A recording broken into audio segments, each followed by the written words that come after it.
Now, chapter 8, verse 1, let's look at the second plague, the plague of frogs. The plague described is this. Now, imagine waking up, and we don't have time to read all 15 of the verses, but let me distill it down into a paragraph.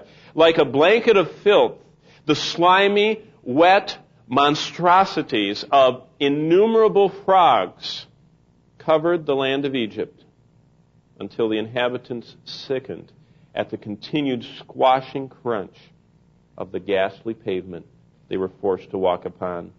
If a man's feet slipped in the greasy mass of their crushed bodies, he fell into an indescribably offensive mass of rotting frogs. Can you imagine? Have you ever smelled blood from hamburger in your trash can before the garbage truck gets it? I mean, the smell of blood, dead blood, is horrible. Can you imagine carpeting Egypt with frogs that died, and then the smell rose up? Amazing. If he sought water to cleanse himself, the water was solid with frogs, so he got no cleansing there. The frogs were called Krur and represented the fruitfulness or fertility. The annual floods of the Nile, which renewed the farmland, caused them to make the goddess Hek, embodied as a frog, the wife of the great Noom, the great pantheon of the Egyptian gods.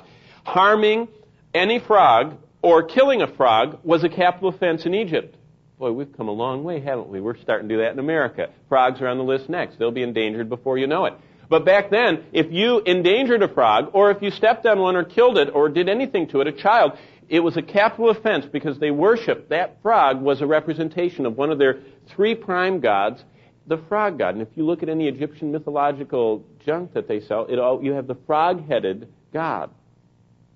God says, you worship frogs? I'll give you frogs. And so he covered every square inch of the land thick with frogs. And to feel them crunching beneath your feet and to smell your feared God rotting in heaps was the second plague. God says, I did this because I want you to know that your gods are false and dead, and I'm the true and powerful God. And this was a death blow to the closed system of their worship. Someone asked me tonight, they said, is there anything in Egyptian history about all this happening? Are you kidding? Do you think they would record this? Did you know that Egypt was run not by the pharaoh, but by the priests? It was lucrative. There were thousands of priests. In fact, if you go to the ruins of Luxor, the temple of Amun-Re, the great temple, there are miles of walls and pools and gardens. It's just, they can't even excavate it. The part they've excavated, the pillars are 70 feet tall. I mean, you feel like you're in the redwoods when you stand there. It was all buried in sand. When you're there, you think about the fact that they had acres of lakes for the priests to wash themselves with their continued. There were so many priests, they had to have just acres of lakes for the ritual washings. Those people ran the whole country. Remember I told you last week they carried the gods out every morning and set them on their pedestals, and then they picked them up and bundled them up and put them away at night. And so God says, I want you to know that I am the true and powerful God, and these gods aren't. And I'm concerned that you know that I'm the Creator. And so he says, I'm going to knock out the frog god. Look at chapter 8, verse 16, because here's the third plague coming. It is real brief. There's only 16 to 19 that mentions it, but this is what it's all about. This was an unannounced plague. If you're studying them, most of them are announced. You know, Moses says, tomorrow, the locusts will come. It will be dark. The firstborn will die. He didn't say anything. When Pharaoh, in verse 15, hardened his heart, God says, here comes another one. Stretch out your rod, verse 16, and strike the dust of the land so that it might become lice throughout all the land of Egypt. Can you imagine that?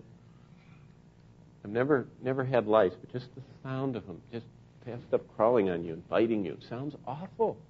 And burrowing and whatever they do. This is an unannounced plague. Josephus tells us that they were lice, but the Talmud, in the Talmud, but it's not in the Hebrew text. And so that's why, there's a little mark by mine where it says lice. And if you look in the middle, they say it could be gnats, it could be flies, it could be fleas, sand flies, it could have been mosquitoes. In fact, Meyer, a great Hebrew scholar, took it to be the scarab beetle.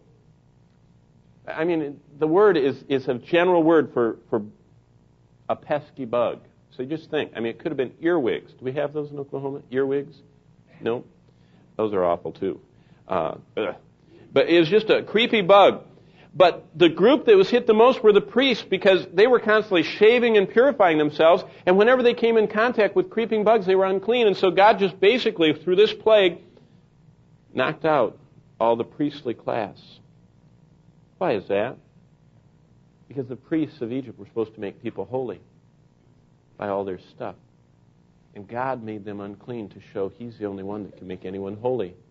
And so He attacked the holy makers to show there's only one way to the holiness of God. And it's not through all the cleansings and holy rigmarole of the priests. It's only through the true and living God. And so He made the dust turn into creeping bugs. And it covered the people of Egypt.